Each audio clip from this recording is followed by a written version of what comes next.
Halo pemirsa, saat ini saya sedang berada di peresmian TPA Supit Urang Kota Malang. TPA di Kota Malang memiliki kisahnya sendiri, seperti di TPA di Supit Urang yang menjadi TPA Sanitary Field yang diresmikan oleh Presiden pada hari ini, 14 Desember 2023.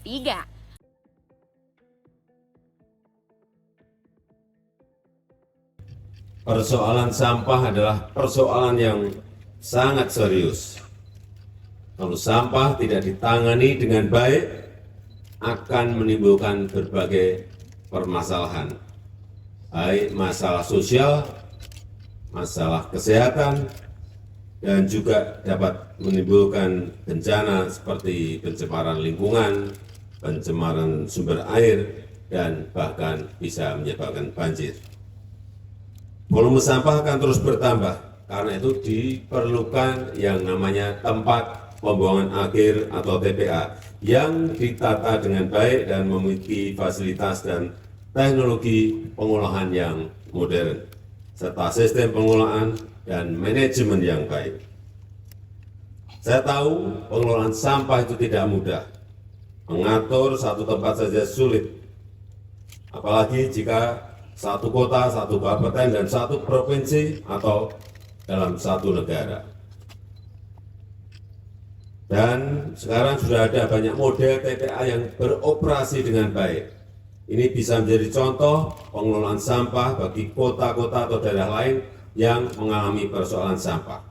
Dan hari ini kita resmikan 3 TPA modern di Provinsi Jawa Timur yang akan membantu persoalan sampah, yaitu di Kota Malang, di Kabupaten Sidoarjo, dan Kabupaten Jombang. Pertama, TPA Supit Urang di Kota Malang. Ini dibangun dengan anggaran 237 miliar. Menempati luas landfill 5,2 hektar dan kapasitas landfillnya 726.000 meter kubik. TPA ini dilengkapi dengan fasilitas pengolahan sampah modern dengan daya tampung sampah mencapai 450 ton per hari. Yang kedua, TPA Jabon di Kabupaten Sidoarjo. Ini dibangun dengan anggaran 384 miliar. Dibangun di luas lahan 29 hektar dengan kapasitas 1.650.000 meter kubik dan daya tampung sampahnya mencapai 450 ton per hari. Yang ketiga, TPA Banjardowo di Kabupaten Jombang dibangun dengan biaya 203 miliar rupiah di luas lahan 4,45 hektar dan daya tampung sampahnya 110 ton per hari. Saya harap dengan beroperasinya 3 TPA ini dapat mengurangi permasalahan sampah dan mengurangi pencemaran lingkungan dan meningkatkan kualitas lingkungan serta kesehatan masyarakat. Saya rasa itu yang ingin saya sampaikan dalam kesempatan yang baik ini, dan dengan mengucap Bismillahirrahmanirrahim. Pada pagi hari ini saya resmikan tempat pemrosesan akhir Supit Urang Kota Malang, TPA Jabon Kabupaten Sidoarjo, dan TPA Banjardowo Kabupaten Jombang, Provinsi Jawa Timur. Terima kasih. Wassalamualaikum warahmatullahi wabarakatuh. Selanjutnya mohon berkenan Presiden Republik Indonesia untuk melakukan penandatanganan tombol sirene dan penandatanganan prasasti.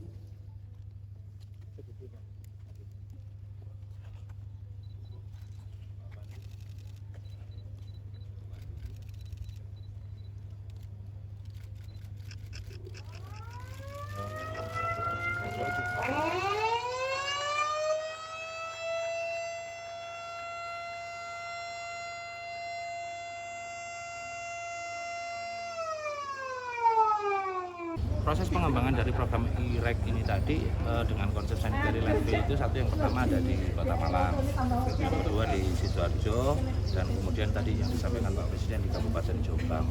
Ini adalah program Irek yang menggunakan konseptor dengan sanitary landfill untuk produk pengolahan persampahan. Untuk produk Biasanya menghasilkan tiap harinya di sekitaran sampai 15-25 ton tiap harinya. Saat ini stok kita ada di 240 ton untuk komposnya, jadi cukup besar sekali.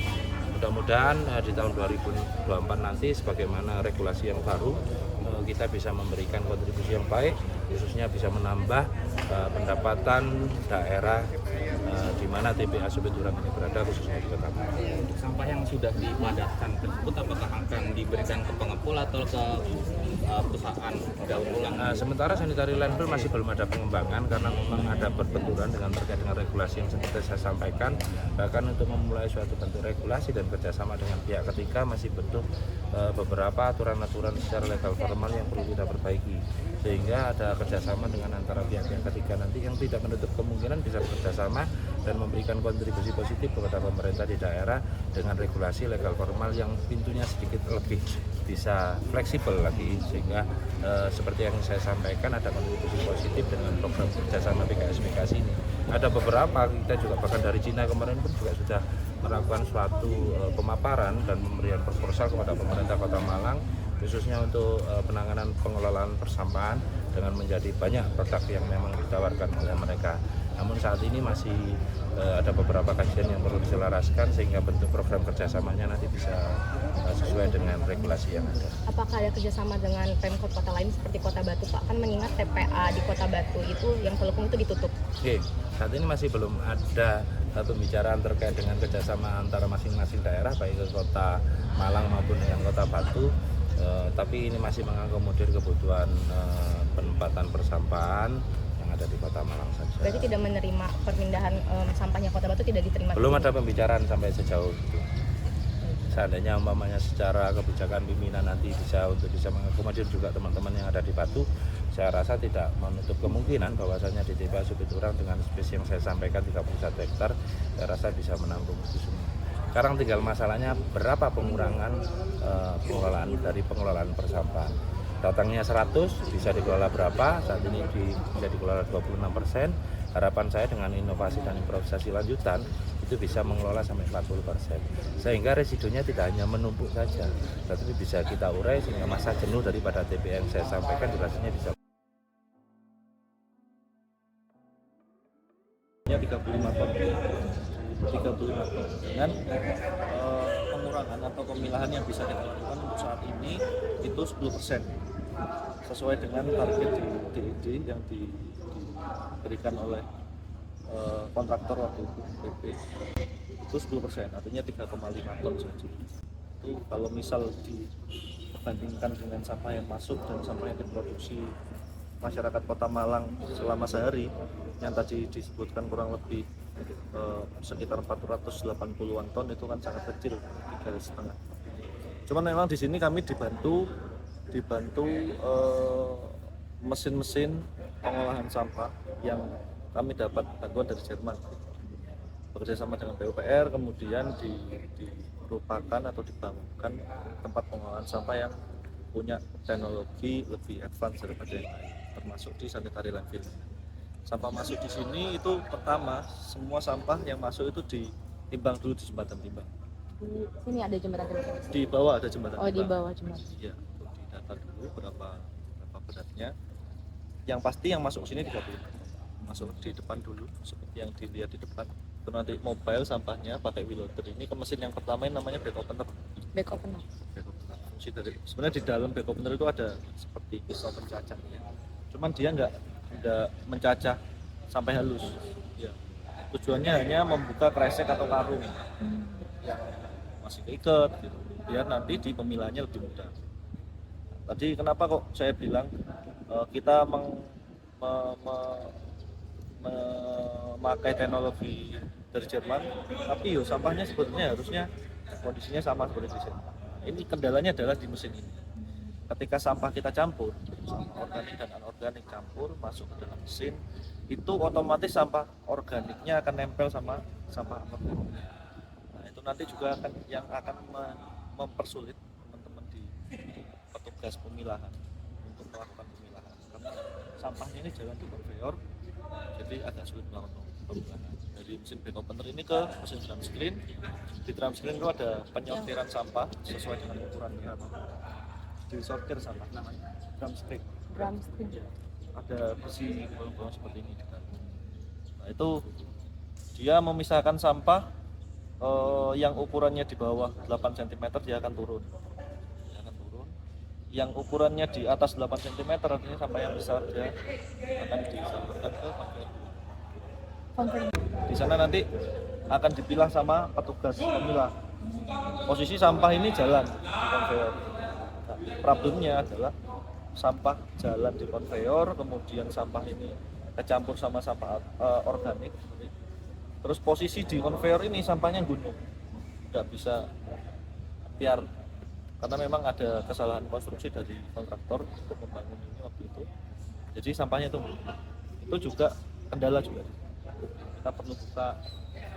Jika sekali buka, kita yang harusnya bisa pilah 5, kita cuma bisa pilah 2, 3.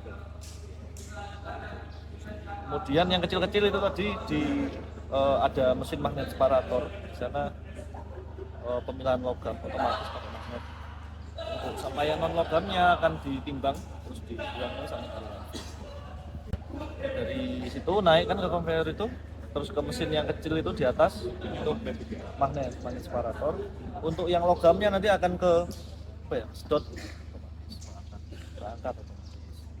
Untuk yang non logam jatuh ke konveyor di bawahnya itu yang pendek, kemudian masuk ke bak residu. Nanti ditimbang, dibuang ke sanitasi. Kalau mesin yang di belakang itu mesin horizontal baler, mesin pengepres tapi dia horizontal. Biasanya kan vertikal. Ya, itu ngepresnya modelnya horizontal gini. Biasanya kan kalau mesin press yang kecil dia